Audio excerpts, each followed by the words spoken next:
না, আমরা এখনো কোনো রেসপন্স পাইনি। আমরা ওটা যতগুলো লিঙ্ক দরকার, অ্যাটাচমেন্ট বা যতগুলো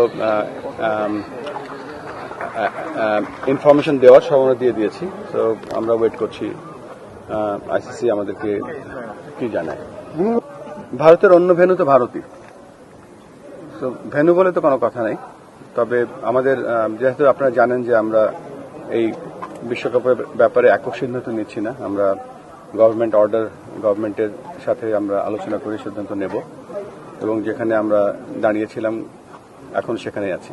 বলছি না, চিঠিটা না আসা পর্যন্ত আমি এখনো কিছু শুনিনি। না, আমি এই ব্যাপারে কিছু শুনিনি।